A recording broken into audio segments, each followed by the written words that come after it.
पिता का पिंडदान करते हुए अजय को लगा जैसे आज तक उसने अपने पिता को कभी एक मनुष्य के रूप में जाना ही नहीं।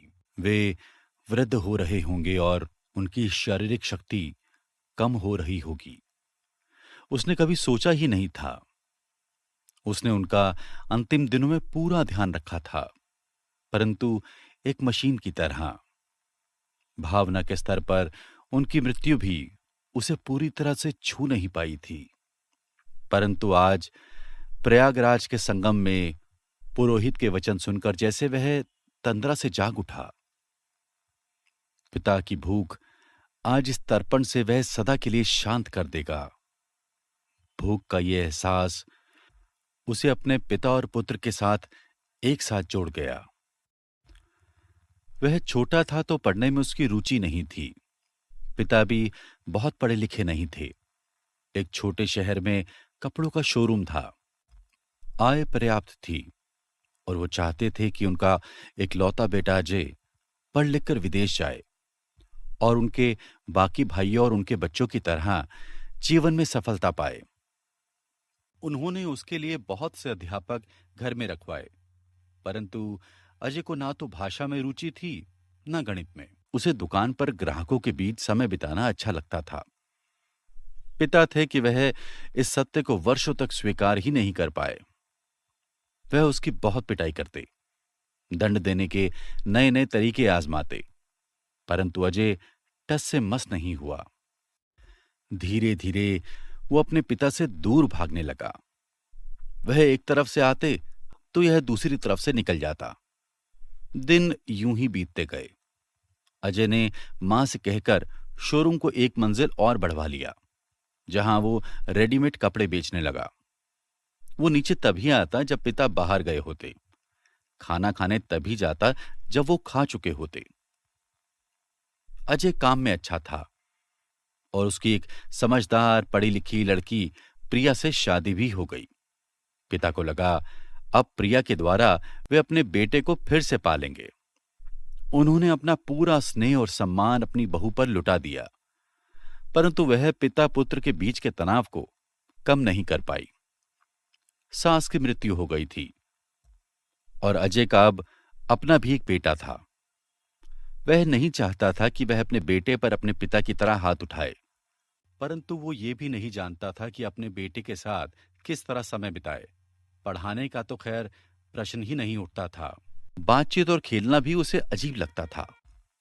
पत्नी कहती, तुम इसलिए नहीं कर पा रहे क्योंकि तुम्हारे पिता ने कभी तुम्हें इस तरह से समय नहीं दिया, परंतु ये बच्चे के लिए जरूरी है और तुम्हारे लिए भी।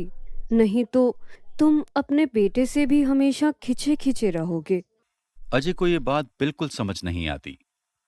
उसने बेटे की पूरी देखरेख की जिम्मेदारी अपनी पत्नी प्रिया पर छोड़ दी और खुद बिजनेस बढ़ाने में लग गया। बिजनेस बढ़ता गया और इसके साथ उसका आत्मविश्वास भी।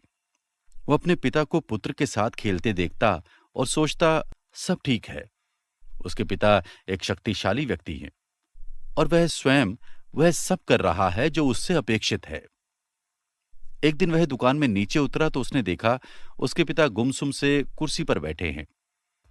कर्मचारी से पूछने पर पता चला कि उन्हें बुखार है। वो उन्हें रास्ते में डॉक्टर को दिखाते हुए घर छोड़ आया। शाम होते ना होते बुखार बढ़ गया और पता चला डेंगू हो गया है। 10 दिन की बीमारी के बाद वो फिर से दुकान पर आने लगे, परंतु उनका स्वास्थ्य फिर नहीं लौटा। कुछ समय बाद उन्हें निमोनिया हो गया और उसमें वो चल बसे। अजय ने सारी विधि से उनका अंतिम संस्कार किया, परंतु वह कहीं भी जुड़ नहीं पा रहा था। उसे अब भी अपने पिता एक शक्तिशाली मनुष्य ही महसूस हो रहे थे। 13 दिन के बाद प्रिया ने कहा, चलो हम तर्पण के लिए प्रयागराज हो आते हैं। वहां अपनी सारी उदासी, सारा क्रोध संगम में विसर्जित कर देना। मुझे कोई क्रोध नहीं है, अजय ने दृढ़ता से कहा। पत्नी मुस्कुरा दी। ठीक है, क्रोध को छोड़ो, उदासी विसर्जित कर देना। मैं उदास भी नहीं हूं। उन्होंने अच्छी जिंदगी जी थी, मैं उनके लिए खुश हूं। अच्छा बाबा, हमारे लिए चले चलो। प्रिया ने लंबी सांस छोड़ते हुए कहा। प्रिया की जिद को पूरा करने के लिए वो प्रयागराज पिंडदान के लिए आ गया था। शास्त्रों के अनुसार यह वह तर्पण था जिससे उसके पिता की भूख सदा के लिए शांत होने वाली थी। वो धार्मिक नहीं था, बस प्रिया के कहने पर पंडित जी जो जो कह रहे थे वो करता जा रहा था। फिर भी पिंडदान करते हुए उसे पहली बार महसूस हुआ उसके पिता की भी आवश्यकताएं थी, जिन्हें उसने कभी ठीक से समझा ही नहीं। वो भी बूढ़े हो रहे थे। आज वो जवान है और पिता की शुदा शांत कर रहा है। वह उनसे अलग तो कभी कुछ था ही नहीं।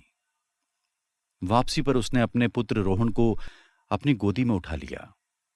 पहली बार उसे लगा उसके भीतर की विकलता शांत हो रही है और आज वो सही मायने में बाप बना है।